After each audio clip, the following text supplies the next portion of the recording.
Welcome to another episode of Spilling Ink, the talk show that takes you behind the book to meet the authors and professionals in the indie publishing industry. This week, we're back again with David as my co-host. Hey, David, how you doing? Hi, everybody. Hope you had an awesome Thanksgiving. Yeah, Thanksgiving was fun. We'll talk about that in just a few minutes, but I want to introduce our author of the week, Gwyn McNamee. Go ahead and say hi and tell us a little bit about yourself. Hi, everybody. I'm Gwyn McNamee. I currently have a contemporary romance series published, and I also publish under a pen name D.P. Payne. And under that name, I have a paranormal erotica series, and I have 2 novellas published in that series, with a third hopefully coming out before the end of the year. All right. So let's talk real quick about Thanksgiving, since we just ended the holiday. Did everybody have a good Thanksgiving? Lots of family? Yes. Yeah? Oh, yeah. I have a big family. I have, we always do 2 Thanksgivings, one at my parents' house and then one at my wife's house. And yeah, it was a lot of fun. And my parents flew in from Wisconsin to visit me, so that was fun. I haven't seen them in almost 6 months. The only bad thing is they brought colds with them that they then gave to my 6-month-old. So she's recovering from that right now. But otherwise, it was a good holiday. Oh, that sucks. And we just had a cold snap here in Vegas. That makes it even worse. Yes. It's going around. I'm like the vitamin Nazi in my house. The minute it starts getting cold, I'm like, all right, everybody take your emergency, take your gummy vitamins in the morning. Oh, dude, absolutely, because it sucks. Like, especially because you got so many little ones, and if one gets it, then the other one's gonna get it, and the other one's gonna get it, and it just Oh, guaranteed. And my husband, he's the biggest baby of them all. If you sneeze near him, within a day, he's like, I'm sick. I'm so sick. Yeah, that's what they call the man cold. So yeah. All right. So you and a couple of our author friends just did big Black Friday sales. And Gwyn, you also told us that you also did a Black Friday sale. So tell us all about it. Like, how did all that go? Okay, I would say I teamed up with 15 other authors to put together a Black Friday sale. We had 8 books that were free and 8 books that were on sale for 99 cents. It was mostly contemporary romance books. My book is normally priced at $2.99. That's Savage Collision. I have a copy of it. Well, I have the print copy here. So I put it on sale for 99 cents. We actually started our sale on Wednesday before Thanksgiving as opposed to on Black Friday.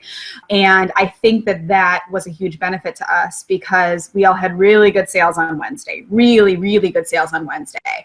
And then they kind of trickled off on Thursday and Friday. I was kind of expecting that Thursday, thinking people aren't going to be sitting around buying books while their families are, eating. And then I think on Black Friday, there was a ton of books that went on sale. So I think that the competition, may have dwindled the sales a little bit. But overall, they were really, really good for the 5 days that we ran the sale because we ran it through Sunday. That's so cool. Congratulations. Thank you. Now, you didn't take advantage of Cyber Monday at all?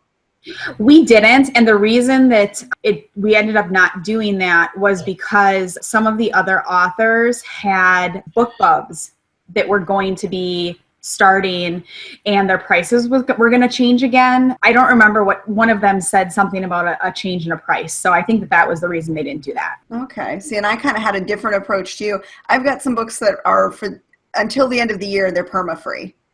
And those books I advertised heavily right before Thanksgiving and through the Thanksgiving weekend. But Cyber Monday is when I did my big sale, and I had all book 2s in the 3 different series that I have available at 99 cents. So I had a nice little bump on that Monday, but throughout the weekend, I saw the same thing you were talking about.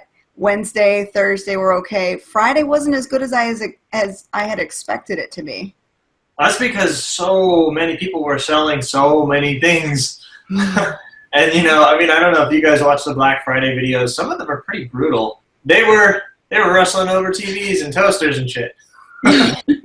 I think I said that in my newsletter too. I was like, screw that noise. I'm not fighting somebody over a $2 toaster. No, me either. I did all my shopping online, and I'd much rather be at home with a book on Black Friday than out fighting the crowds. To be honest, it's not even Black Friday craziness anymore. I mean, yeah, early in the morning, that overnight between Thursday and Friday is crazy. But I went out with my kids later in the afternoon on Black Friday, and we went to Target, I think. We went to Kmart. went to a few places. There were no lines. It wasn't busy at all. They'd already cleaned up all the blood.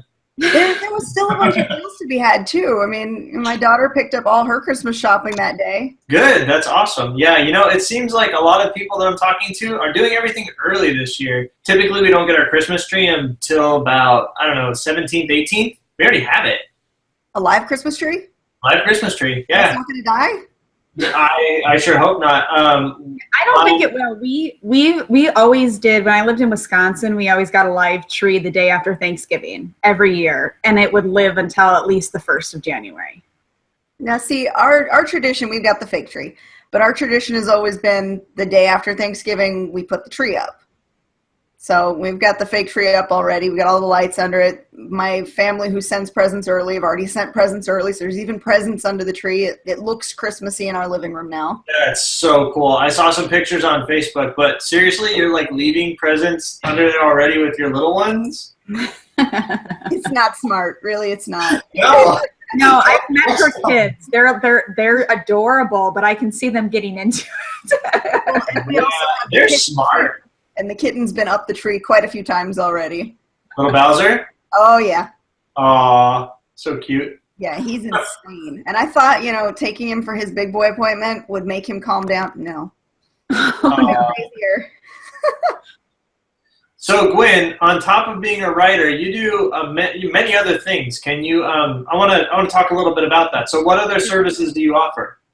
Well, my background is in the law. I was a practicing attorney for the last 7.5 years until this past December, about a year ago. We relocated from Wisconsin to Nevada, and my husband's from Vegas and wanted to move home.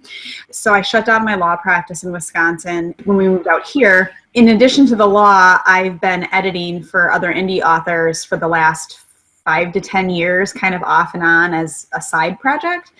But starting January of this year, I started doing that full time. So I have maybe 30 or so clients that I edit for regularly.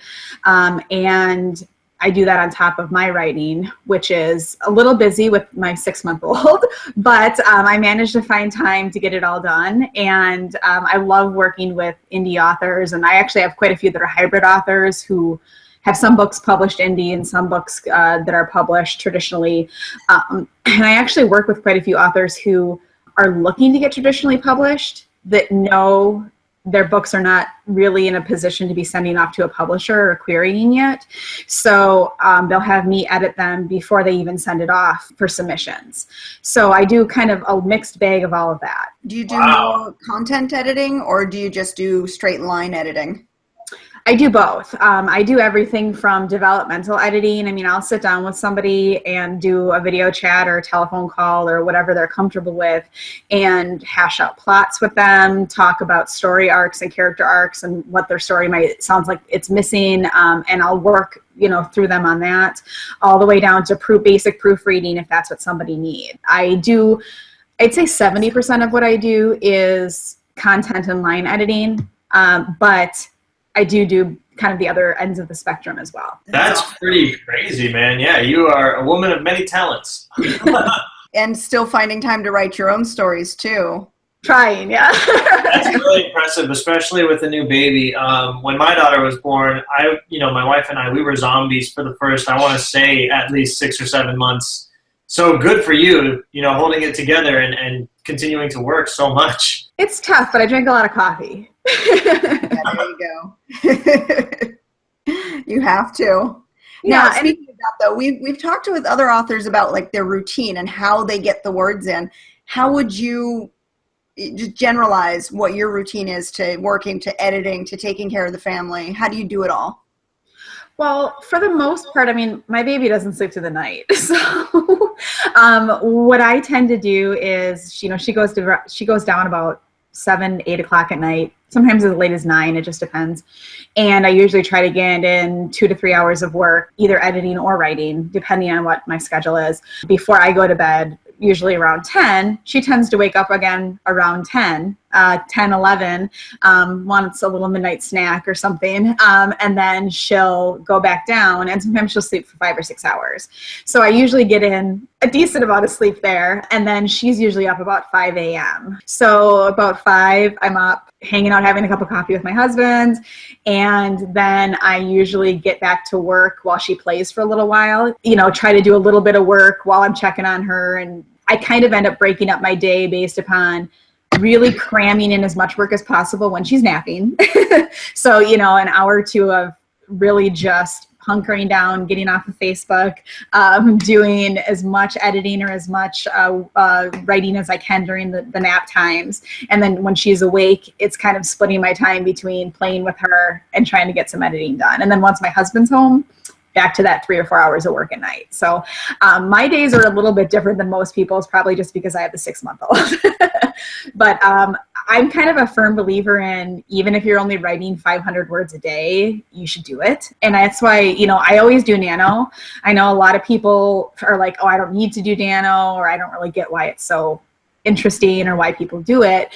But one of the reasons that I do nano is because 1,500 words a day is doable. It's really doable. And I think people get so freaked out by the number that they're like, oh, I can't do it. I can't write a 50,000 word book. There's just no way I can do it.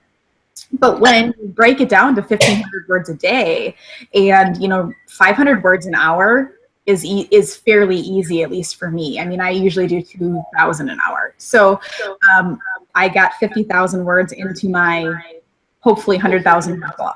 And that was also with editing 2 books during November. So, it's doable. And I encourage anybody that hasn't tried nano, even if you've never written before in your life, nano is a great way in an encouragement to get that first draft done. You're not going to have a polished book. Absolutely no way. But you'll have a first draft. That's awesome that you were able to get your 50,000 in as well as do editing projects on the side. I failed miserably this month. I think I logged in about 30,000 and even using the excuse that I had formatting clients to work with this month, it's still, I should have done better. David, did you do nano at all? Did you get in some words? I know you said you're working on your original story, right? Yeah, actually, I think December is going to be my nano. I mean, I've been really busy on working at board game, and now I'm actually going to go back to Onyx. And so I'm working on Onyx. I'm working on my board game, which I can't say too much about. And then I'm also doing a book review for Legends of Localization Part 2, which is the Earthbound one, and I'm really excited about that. So I'm going to try and crank out Onyx as much as possible. Now, what time do you sit down and do your writing typically, David? I focus best at night because there's no distractions. I was working this afternoon. It's, when my baby was napping. So I try and find time, whenever I can. And I've got a day job now, which is eating into that. So, but we'll see. I'm going to try and kick butt. It's always interesting to see how everybody, finds the time to do their writing, because really, like Gwen was saying, it's not that hard to get 500 words in a day if you stick to your guns and you use your time wisely. And, if it's a half hour, if it's an hour, just getting that time in and getting the work done. I'm like you, David. At night, when the kids go to bed, that's when it's silent. That's when I can actually focus and write. And I divvy my time out between writing, between formatting clients, between, revisions, spilling ink, whatever needs to be done. That's my time to do it.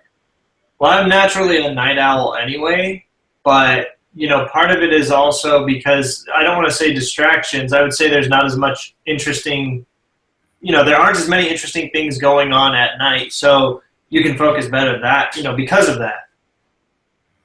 And that's when I used to do most of my writing. When I was still practicing law, I had more of a set schedule. Even though I ran my own firm and clients had my cell phones and everything, I was pretty much home by 6 o'clock. And we'd eat dinner, and then I'd stay up till midnight writing. I mean, I would pound out 10,000 words a day, even while I was working full time. Obviously, now that I have the baby and I never sleep, it's a little bit different. I can't stay up till midnight anymore, 1 a.m, having these massive sessions, except for occasionally on a weekend.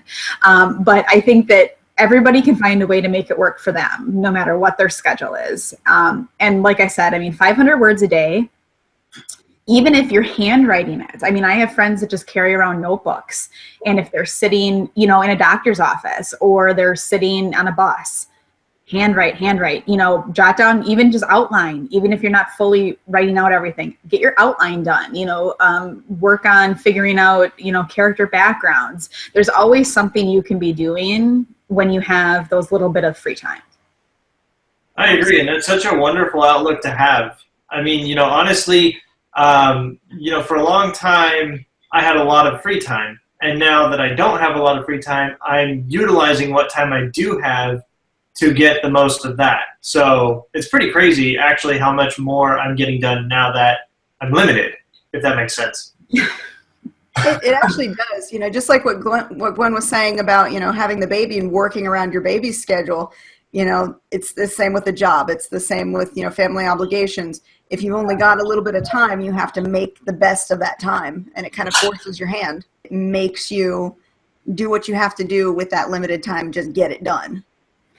I also think that, doing the writing sprints with people, having sprinting partners is really helpful. Like I was at first a little like, I don't really want to do that. I don't really understand why people do that.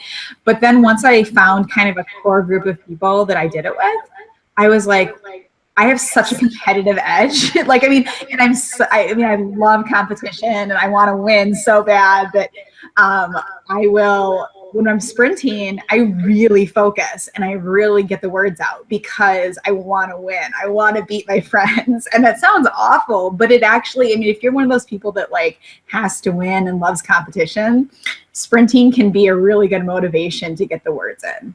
It can. It absolutely can. We talked about that with H.D. Gordon a while back too. It just really kicks your butt in gear. And I've got a sprinting partner I work with often too, and it really helps on those nights where we're sprinting together. We check in every 30 minutes. How many words do you have? How many words do you have? I need a friend like that. I'm in a weird position because Onyx is a book that I've been sitting on for a long time. So it's not a matter of writing it so much as going through it and improving the draft. So I'm editing it, and then I'm going to send it to my editor after that. But it's a daunting task because it's a 100,000 word book. And so that's what I'm faced with right now. So it's not a matter of, I wish I could do sprinting as opposed to editing because all the stuff is done. You can still do, the revision version of sprinting. You look at your starting word count and then you look at your end word count and how much of a change you've made. Sometimes, when you're revising, you need to cut. So maybe you're looking to cut 500 words. Maybe you need to add some more words to a chapter. You do it that way and you just set yourself a goal and you sprint towards that goal, whether it be reducing your word count or adding your word count, and you check in again like every 30 minutes or whatever feels comfortable.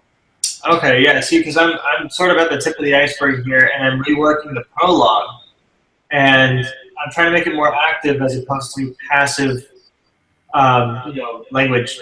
So that's what once I get into the bulk of the book, I'm sure I'll go a lot faster. I just want to fix the beginning. One thing that I do, especially when it comes to that revision stage, is I look at one chapter per day, and that's it. I focus solely on that chapter, making it the best it can be. And it could take 2 or 3 passes that night that I'm working on it, but that's my goal. I don't look beyond that. I don't let the massive word count get to me. It's that one chapter, me and it, and we're done in one night. I actually really like that approach. I may steal that. I agree. Especially when you have a book like my book, Savage Collision, was 98,000 words. So I feel the pain of the 100,000 word book. And actually, it was longer than that. It was like 115,000, and I cut it. So I think that when you have that long of a book, especially, if you try to do too many chapters a night, or at a time, you're not going to put the same focus, and you're not going to have that kind of fresh look at it as if you break it up. I think I typically do about 2 chapters a day, just because I tend to have tighter deadlines. I have a publishing date planned, and I have to get it to my editor by a certain date. So I set aside, 2 weeks or whatever it is for editing, doing final revisions, and I will, figure out how many chapters I have to do, but I try to limit it to like 2 chapters, 30 pages, something like that, kind of depending on which way I look at it. Yeah, and you got to look at your chapter word count too. If you've got a little 1,000-word chapter, yeah, you could do a couple extra chapters. But if you've got a massive, 5,000 plus word chapter, you really want to stop and give that, a focus, because it's going to take you a while to get through those words.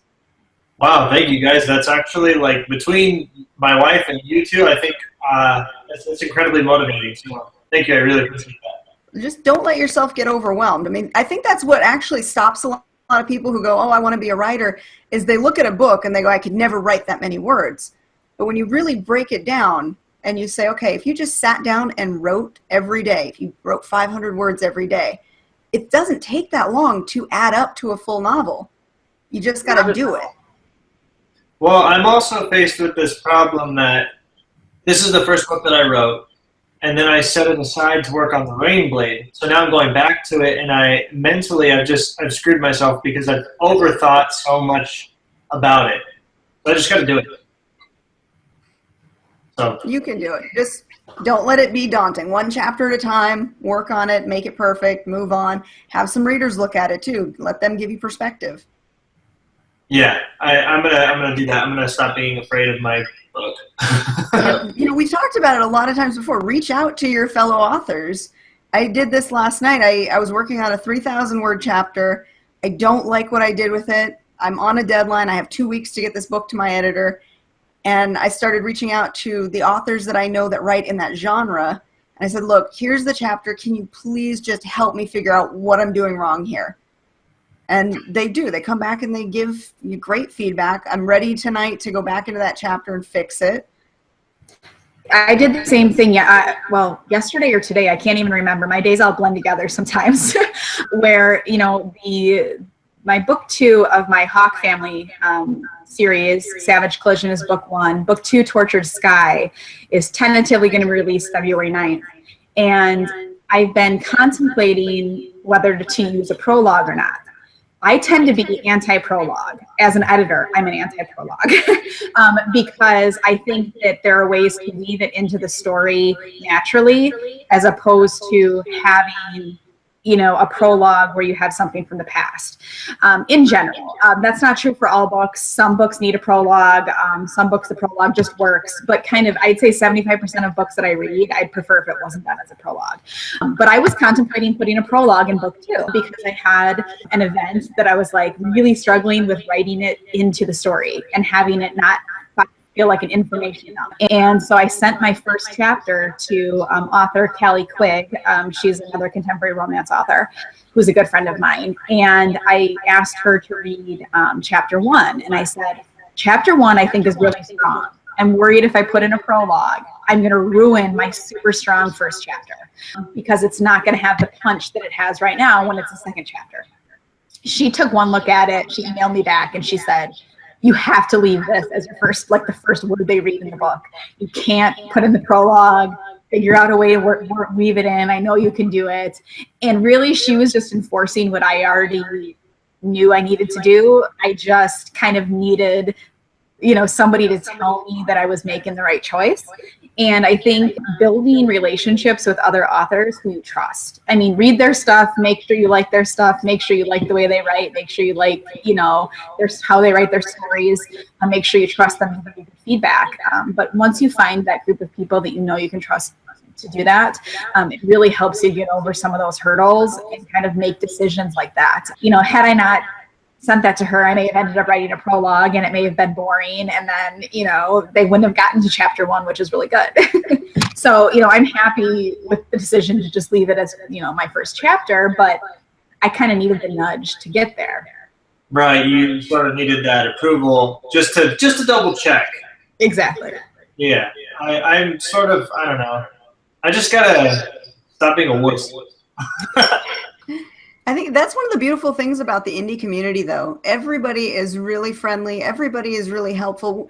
We're not in competition with each other at all. We all want to make indie publishing more legit, and that's done by making all of our books look good. So in turn, we want to make each other look good, and we're always willing to do that. We'll give positive feedback. We'll give negative feedback. We'll tell you what needs to be done to make your book better. Well, one thing that my wife pointed out this morning was during her her get your book done pep talk thing she gave me this morning was she said, you have friends now. You have friends who you can ask, advice from. And I was like, oh yeah. Because when I was writing my first book, I didn't know anybody, and I don't know, I'm still learning everything, every day, learning more and more about this industry. Yeah, so I really got to tap into that. I mean, look at you guys, Katie, I talk to every day. So it's like, duh. Yeah, feel free to pick my brain whenever you need to. I'm always here. Well, you know that. You send me a message, I almost always reply instantly. Yeah, I'm the same way. I mean, because I'm home with the baby all day, I'm unfortunately on Facebook all day too, except for when I shut it off so that I get my work done. And, my friends, even ones I don't edit for, but just authors that I'm friends with, because they know that I write and edit, I probably get 20 messages a day from an author saying, hey, what do I do with this? Or how does this sound? Or what can I do here? I also have a group on Facebook where people can ask legal questions for their books to ensure that how they're portraying the courtroom or a lawyer or a legal situation is accurate. So I get a ton of messages and emails and stuff from authors who are writing a lawyer character or a character who gets arrested, who want to know how to do that, correctly. So there's always somebody in this community who's got the information you need. You just have to reach out to them. I know there's another author who does a similar group for medical questions. So if you have, a character who gets shot or a character who, is diabetic or whatever it might be, you can post it in her group and she will respond. And there's other people with medical backgrounds that will respond with the proper procedure to treat the person or what their symptoms might be. Things like that help improve all indie authors because everybody's books get more accurate and everybody's, you don't get readers saying, oh, that would never happen that way. That's not accurate. So I think that this community really does support each other as much as possible in terms of, send me this. Can I ask a question? What can I do to help you? If you search trauma fiction and legal fiction in the Facebook search bar, they're the only two things that come up. It's a public group, but you do have to be added to both groups. So just request to join and we approve, anybody. So. Wow, that's incredible. That's actually a really cool resource. And I mean, I hope that anyone watching this who's interested in either of those, legal or medical descriptions or consequences or, anything like that will take advantage. Yeah, absolutely. That's a great resource to have. And Facebook is great for that too. There's so many groups that are created that help in different ways. I know I've recently joined a few groups that are geared towards learning how to do Facebook ads, learning how to market your books. There's groups about getting into anthologies. There's groups about learning how to format books. I mean, there's just so many groups out there that help each other learn what they need to learn in this industry so that, again, like we said, it can get better. Our books are more legit. Yeah, better for everybody. Absolutely. Well, that's the goal in indie publishing, is to put something out that is indistinguishable from its traditional publishing counterpart. We want to be as good. We want to look as good. We want to be as interesting. And I feel like the indie scene is a lot more flexible than traditionally published writers. I mean, I'm not saying anything bad about traditional versus indie. I'm just saying I would argue that there's more diverse content. I agree with you there. Yes. And this is the reason why I say this. In the traditional market, they're looking to make their profit, and they're going to sell what they feel sells. They look at marketability before the actual story, whether or not it's interesting. Indie publishers, we just put out what we want to read. We put out the stories that excite us, that engage us, that we think will engage the community. We don't have that sort of gatekeeper saying, oh, this isn't marketable, and stopping us before we get a chance to reach the public, which is why in indie publishing you find more diversity, you find more unique stories, and you see a lot of things that you would not find in the traditional world. Yeah, and I love that. And when I'm editing, I edit so many different genres. I mean, that's what I love about editing for indie authors is I'm not reading the same thing over and over and over again. You know, it's not a billionaire bad boy romance every week. You know, I love those, but I don't want to read them every week. You know, so I've had some great children's books. I had one that was kind of I don't know, Star Wars meets Lion Witch in the Wardrobe, kind of. I mean, I don't even know how to describe it, but I mean, it was just so different than everything I'd been reading and editing lately.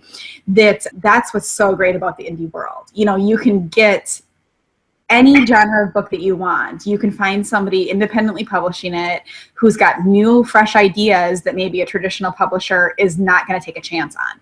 And, you know, hopefully the readers are willing to take a chance on an indie published author and discover those stories. And I think that's happening more and more often because people are understanding that indie stories are different. They are more unique. And it's not that they're bad and that's why the traditional publishing didn't pick them up. It didn't fit within the traditional publishing's box of marketability. Right, but not only that, I think through indie publishing, you get your work out faster. It's ready, you're ready, go. As opposed to sending out query letter after query letter after query letter, and then waiting another year for your book to go once you actually finally do get that representation. That's very true, but it can be a double-edged sword because, you know, there's so many people that write their book and they slap it up on Amazon the day after they write the first draft. And those are the types of things that cause problems, I think, in the reputation for indie books, is that there are people that don't take the time to send their book to beta readers, make, you know, substantive plot changes based upon what the readers like or don't like. They don't take the time to do revisions. I mean, I probably do 10 major revisions of my books before I put them out. And that's on top of, you know, having an editor look at my stuff. And I mean, I'm an editor and I have an editor. I mean, nobody can edit their own stuff. That's just crazy to think that you're gonna be able to catch your own mistakes, or that you're not gonna read the sentence and say, man, that's the greatest sentence I've ever written. And then the editor will take a look at it and say, I don't even understand what I was trying to say. I understand that a lot of independent authors don't have the money and they say, man, I just don't have the money to put into getting an editor. In the end, you're going to sell more books if you have a properly edited book that people read and they post a good review instead of a 1-star review that says the editing was crap, I couldn't read this book, there was so many grammar mistakes. It's going to pay off in the end. And so, you know, I try to work with people on pricing and payment plans and stuff so that everybody can afford an editor, because I really believe that they're essential. But I think that, you know, it's important that people don't just slap it up on Amazon the day after they have it drafted. Maybe some people can do that and they can make money doing that, and that's great for them. But I think that that's kind of where that initial, ooh, this is an indie book idea came from. And it's gotten much better. I mean, in the last 2 to 3 years, I've noticed huge changes in terms of indie authors having editors and the books becoming better. And I think that as long as that progress continues, the reputation for indie published authors is just going to get better and better until there's literally no difference. Right. And not only, I mean, I think it's pretty evident when you read a book, like it's pretty apparent who has actually taken the time. And I think a good book will not take you out of that, suspension of disbelief. I think that a good book will just, carry you through from cover to cover, and you'll be like, oh, okay, wow, this work is shining. They've obviously put a lot of work into it, as opposed to what you were just describing, which I honestly think is probably the minority by now. It is so easy to just slap a book online and say, hey, I'm indie published. But you're absolutely right. Editing, cover art, formatting, you cannot skip a step if you want to do it right. And now that there are so many more editors available and so many more cover artists out there, it's easy to find something within your price range, or to find somebody who will work with you on budgeting, like you just said, Gwen, that there really is no excuse to skip your steps. even exchanging services. I mean, that's one thing that I love about the indie world is, you know, I have somebody who I do editing for her and she makes my covers. You know, we figured out a way to exchange services, something that would be about the same price, and make it work. And there's, I mean, there's so many authors that do their own formatting and do really amazing professional looking formatting that would be willing to do it for you if you're willing to make a cover, or you're willing to beta read for them, or you're willing to do, you know, some other service for them. So I encourage you, if you're not already talking to your friends about what they can do well, to do that, because that might save you some money if you can exchange services with people. Absolutely. Right. Even Katie just went and formatted my friend's book, which is coming out as soon as possible. It's called The Phi Experiment. And you cranked that out like so fast. That was crazy. Yeah, I've always worked fast though. But you have to though. You have to be able to provide services, provide it quickly, and make it look good to keep customers. And that's kind of what I've always guaranteed my customers. I'll get your work out within a week of you sending it to me. Yeah, that was pretty cool. And I've used that to trade services as well too. I've traded formatting for cover art. I've traded formatting for editing. But yeah, there's just no excuse anymore. You have to put out a quality product, and it's not that hard to do. Well, and if you don't, there's consequences, because the internet will rain down on you. Yes, they will. They will shred you. Exactly. So, you know, you gotta be able to stand by your work. So Absolutely. speaking of, what did you mention earlier about Kindle Unlimited? We were going to talk about that a little bit. Yeah. Okay. Well, let's dive into that, because Kindle Unlimited, Kindle is where most of the sales happen for indie publishing. We get a little bit from Nook, we get a little bit from Google, we get a little bit from Barnes & Noble, but it seems the majority comes from Kindle. And of course, Kindle rolled out Kindle Unlimited, which is like the Netflix for books. And it pays author per page read, or should pay them per page read. There's been some issues with that lately. And a lot of authors immediately jumped onto that bandwagon, but now we're seeing kind of a push away from that. So Gwyn, are you in Kindle Unlimited? My Gwyn McNamee book, Savage Collision, is not in KYOU. I published it wide, so it's available on, I think, 10 different channels. But when I initially published my first two novellas under my DP Payne pen name, the first book, Parched, is now in KYOU. And I published it in January, and I put it in KYOU maybe over the summer, maybe like in June. And I mean, so many of my author friends say they make so much more money from KYOU than they do individual sales of their books. I mean, that's why everybody was jumping on that bandwagon, because the per page read, the payout ended up being far higher than what they were making daily for sales. And it was really good for a lot of authors for a really long time. But then what ended up happening was people figured out ways to abuse the KYOU system. And what they would do is they'd, tack an extra 50,000 words of pages of, other stories or just random data, all sorts of stuff onto the back of their books. And Amazon has started to crack down on that. There's still some people that figure out ways to scam around it. But what ended up happening in the last month or so, 6 weeks, that Amazon put out the page flip option. And what it is on your Kindle, instead of individually scrolling through the pages, it's a function where it kind of flips the page for you. And the problem with this is that authors are claiming that they went from having 5,000 page reads a day to 0. And they're blaming page flip. Now, I'm not saying that I know that that's what's causing it. I'm not saying that at all.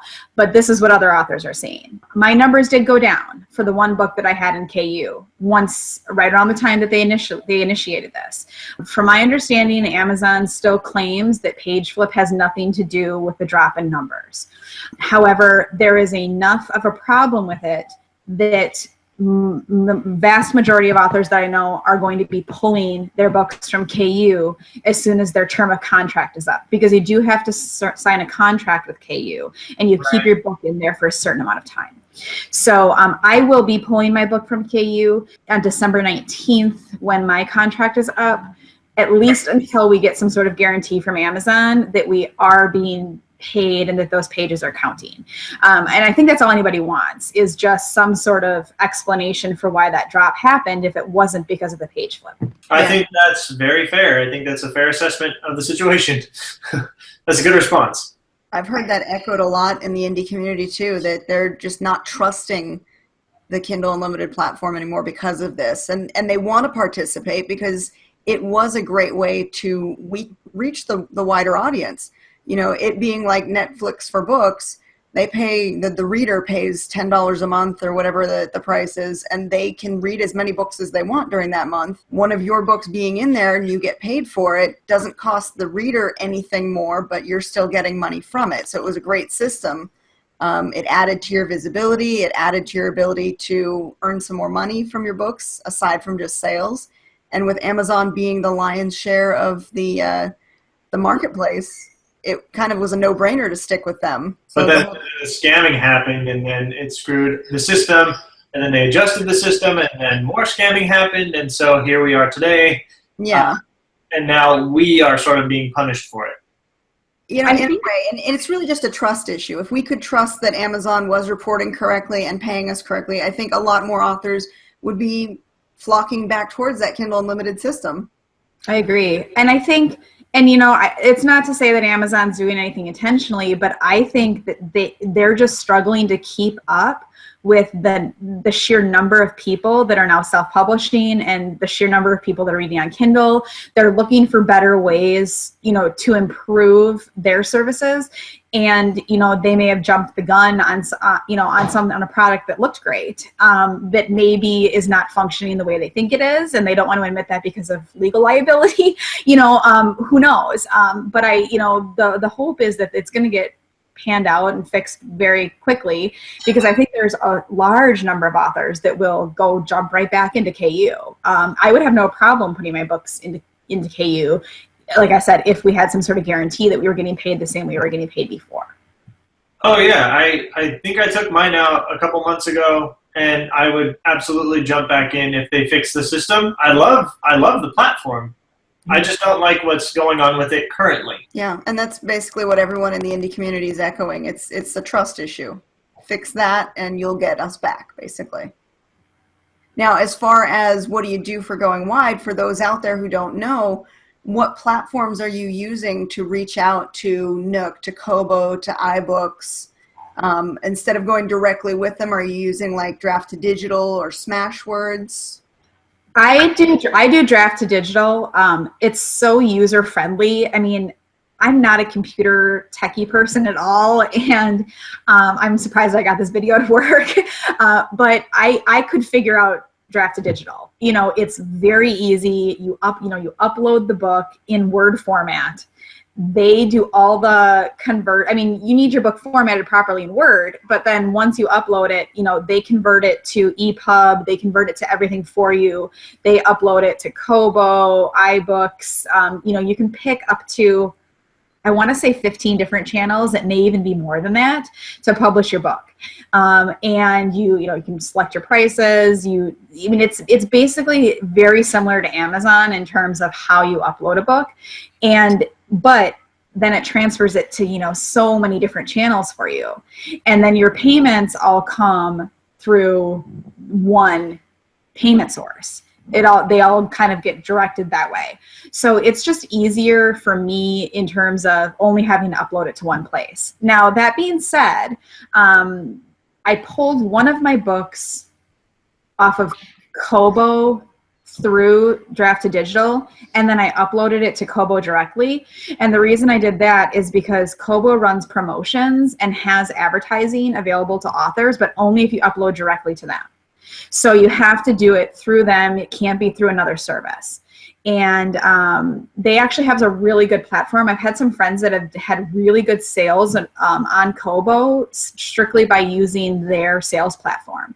So that's something to consider if you're going to use Smashwords or Draft to Digital, is look to see what the individual publishers have available to you and whether it's available to you if you upload through somebody else. Yeah, Smashwords was the original one that allowed you to do the multi-channel submissions.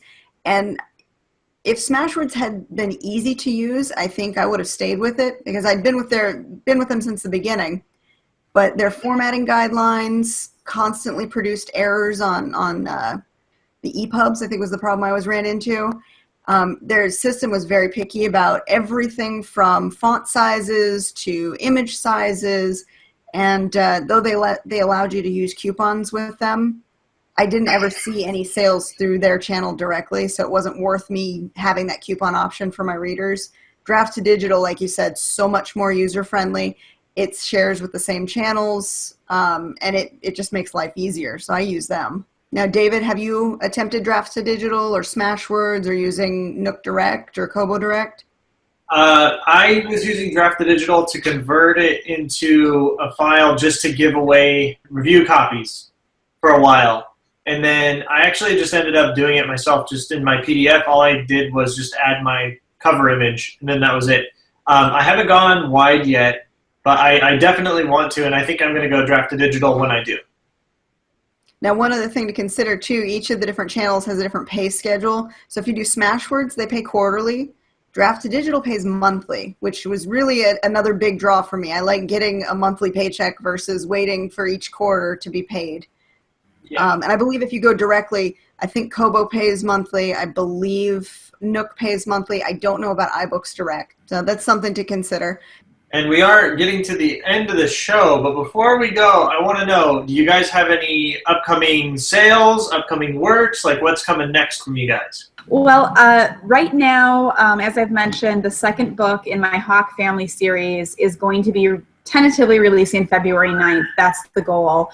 In anticipation of that, I will be having a sale sometime in January, although dates specified at this point. I am also doing a sale on signed copies, print copies of Savage Collision, which is the first book in the series. Those are for sale through me on my Facebook page. I have a Google form set up for you to place an order there. As I say, they make great Christmas gifts if you've got a reader in the family. I send them for $20, which is a lot less than what you're going to pay Amazon. Actually, Amazon charges $16, and if you don't have Prime, you're going to end up paying more for shipping through Amazon than you would to buy it from me. And like I said, I should be releasing the third book, P-Pain pen name. That series is called Supernatural Love Stories and the Absurd. Books 1 and 2, Parched and Cursed, are available. Book 3, Spirited, will hopefully be available by the end of the year. Awesome. Wow, you are really busy. What about you, Katie? As of December 6th, Wicked Winter is live and available. Should still be 99 cents during release week. And that's the one that is the anthology for charity. So all proceeds for that book are going to go to the Alzheimer's Association. And then I've got a few other projects in the works, but I can't talk about them just yet. So as I get closer to those, I'll bring them up. But as of right now, I'm still doing the first free for the rest of the year. So Dissension, Carpe Noctem, and Pretty Little Werewolf are all free on all platforms right now. So try before you buy and get into the series. That's so cool. I actually, I went and pre-ordered Wicked Winter because I want to support you guys. So go Wicked Winter. Awesome. There's another anthology I just signed on with, like literally yesterday. And it's a quickie anthology. They want everything done and turned in by next week. And then once we have it all turned in, then I'll have more information on what we're doing with it. Wow, that is a quickie anthology. Yeah, they want 10,000 words in a week. And I'm like, sure, I can do that. Always got to keep busy, though. Oh, yeah. And how about you, David? What do you got going on? We just finished editing a music video / dance video. It's for the Vista Dance Company, so we're going to be premiering that at a party in a week. And then I'm working on my board game. I'm actually working on 2. I'm focusing on 1 right now. I'm going through Onyx right now, so I'm working on Onyx and Half Hero Dragon, and a bunch of other stuff that I'm probably forgetting. But so that's all coming, as soon as possible. All right. Well, we'll make sure that all the information for what we've talked about gets to the description below the video. Also the sales information and links. And Gwyn, if you want us to share your editing services or how people can contact you, let me know. We'll make sure that goes in the description as well. Sure, absolutely. Awesome. Well, that's it for our show this week. I want to thank you, Gwyn, for hanging out with us and chatting. Thanks for having me. Yeah, it was good fun. And we'll be back again. Our next episode will actually be bringing back an author we talked to before, actually 2 authors we talked to before. We're going to have Brian Tan and Kinder Souter back on the show talking about the new release and their shared world that they both write in. So stay tuned for that. And until then, we'll see you later. Bye, guys.